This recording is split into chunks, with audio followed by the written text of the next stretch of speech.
Who was Thecla? Hi, everybody. My name is Robyn Walsh. I am a scholar of New Testament and early Christianity and part of Paths in Biblical Studies. If you hear any strange scratching or grunting sounds, it's because my dog is at my feet. And I've hidden some of her treats, so she's angry about that. But back to the subject at hand, who is Thecla? Thecla comes up now and again. She is a character who appears in something called the Acts of Paul and Thecla, which is generally dated to the 2nd century. This is a non-canonical text that's part of a larger series of stories. There are 3 called the Acts of Paul. And Thecla is really, really interesting because she represents a number of points that gesture towards the development of the church and of early Christianity, and also some of the theology that we're really familiar with that is not terribly present even in the 1st century. So, sort of like Acts of the Apostles, the Acts of Paul and Thecla and the Acts of Paul in general are there to give some more lore or backstory on the figure of Paul himself. His letters are circulating, they're giving some indication or at least a discussion point for how to develop the early church. And we have the development of the canon starting here. And so, even though the Acts of Paul and Thecla aren't going to make it into the canon, they are still nonetheless interesting stories that are giving some texture to the biography of Paul and what happens to him after, what happens to him after these letters. And often these acts will go back to something like First Corinthians or to Romans, or go back to Paul's letters to sort of fill in the blanks or to provide some of the commentary or dialogue that Paul gives in these acts. But Thecla, again, is this interesting intersection because she's specifically mentioned to be a virgin. So, thinking about some of the theologies that develop around the Virgin Mary and about virginity within Christianity itself, she also, what is key to her storyline is that she decides to give up. She's betrothed, actually, at the beginning of this story. She has this fiance named Thamiris. Or Thamaris, depending on how you pronounce it. And she gives him up. She gives up basically a guaranteed, cushy future life because she's sitting at her window for 3 days and 3 nights. It's always 3, listening to Paul, who has come to town. And as people come and go from this house church where he is preaching, she sees them coming and going. She hears him talking about virginity. And Paul did, in fact, talk about foregoing marriage and that he himself had done the same.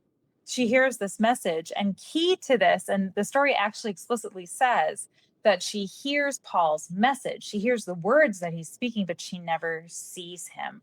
I'll come back to this in a second. But she hears these words and she determines that she wants to give up her life, her betrothed, and everything that she has promised her family, and starting her own family and creating an alliance through marriage to follow Paul and essentially become a Christian. Now, in the course of this, here's another part of the intersection that happens. She ends up becoming a martyr. Her fiance comes to the house. He's really upset. He doesn't understand why she doesn't want to marry him. He figures out that it's Paul causing this trouble, and Paul's actually arrested. I think he's flogged at some point as well. He is ultimately released, but he's basically corrupting the youth. We've heard that from philosophers in the past, by the way. But he's corrupting the youth. He is imprisoned. And then because Thecla won't go back on her new course of life, she's actually imprisoned as well. And she's essentially martyred. Now, the difference is she doesn't actually get killed. She's actually martyred 3 or 4 times and in different ways each time. The first time, I think the governor sets it up so that she's going to be burned in the theater. And, actually, it is the case that in some locations in the ancient world, the theater became sort of a stand-in for an amphitheater if you didn't have a coliseum somewhere in your town. So I'm thinking here, Thassos was actually converted the theater in certain ways so that it could hold gladiatorial events at various points. So this was something that happened in the ancient world. But she in the theater, it happens in the Apuleius too. It happens in the Golden Ass.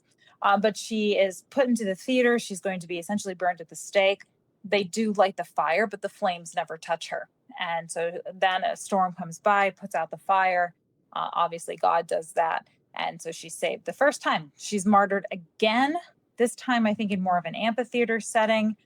because she's following Paul around. Actually, another guy gets a crush on her and she rejects him too. And so, long story short, there's an attempt to martyr her again for rejecting this other dude, again, foregoing her sort of predicted life as a young woman. That one, I think she is tied to a lioness. And this is also something we know tended to happen in some measure. Usually animals were tied to animals, but you could tie a female convict to an animal. We have reliefs where that's the case. I don't know if it means anything that my animal came over to me to bite my hand right as I said that. But she's tied to a lioness. And instead of eating her, the lioness just licks her toes. She's also then thrown to the beast again. In that case, a lioness defends her. A bear tries to attack her, and the lioness tears the bear apart, but then the lioness is killed by a lion. You get the idea. This is a very, very dramatic story. Ultimately, she is thrown into a pool of water. She basically wants to baptize herself, but the pool is full of man-eating seals. Who knew that was a thing? I think lightning strikes them, and that's how she escapes again. But I told you that it was very important at the very beginning that Thecla never sees Paul. Now, the story goes out of its way at the very beginning to say that Paul was not a very attractive man. They say that he is short in stature. He has a unibrow. He's kind of bow-legged. Again, not that there's anything wrong with any of these things, but in combination, he's supposed to be not beautiful, not considered traditionally beautiful. Although it does say that, he's very godly. He does kind of give off that vibe. Oh, he's balding. I remember that as well. So he's not much to look at. But the reason that the text goes out of its way to say that they never look at each other, and there's an excellent article on this by a scholar named Jennifer Isle, where she points out that in this period, in the 2nd century, there are a lot of Greek novels. So these are not necessarily novels written in Greek, although some of them are. Sometimes they're written in Latin, but it's a term that we use for essentially romance novels. And in any good romance novel, the boy and the girl lock eyes and they fall in love, right? So I'm thinking about Shakespeare. That's why I say boy and girl. But the protagonist, usually a man and a woman, lock eyes and they fall in love. And that does not happen here. Again, the text goes out of its way to say that she hears the word. She doesn't see Paul. She doesn't see him physically and fall in love with him physically. She's not falling in love with Paul. She's falling in love with the message. And so the text is very careful about that. Now, there are different endings to the acts of Paul and Thecla. Again, she's not martyred, but it is giving a gesture to martyrdom as a part of early Christianity. And I think in some versions, they say she was in her teens, like 19 years old, when she starts to follow Paul, and that she passes away around the age of 90. I know that there are other traditions where by the time that she's died, she's cut all of her hair off, and actually people think that she's a man, and they don't discover that she is a woman until they undress her to prepare the body for burial. And also, there's one more thing that I'm hoping we can put here if we have copyright, but the legend of Thecla continued for quite a long time. I think she was quite important to early Christian women. We have a lot of iconography of her in the catacombs, but there's also one sarcophagus relief. We just have a fragment of it that I've always really loved, where Paul is on a boat, and the boat's name is Thecla. So Thecla is an early Christian character.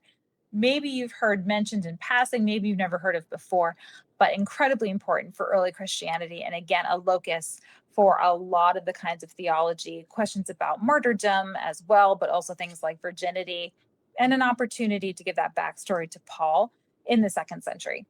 So very important figure. If you are interested in these kinds of non-canonical texts, interested in biblical characters and non-biblical characters or extra biblical characters, head over to bartehrman.com/BSA learning. There you will find our discussion boards, our course offerings. There's a like-minded community there, hopefully, for anyone who's interested in exploring these subject matters. And every month I give a BSA talk for an hour, but there are many, many other scholars, world-renowned scholars, who are also providing content, including, again, courses, but also talks, AMAs, and so forth. So you want to go check it out. bartehrman.com/BSA learning.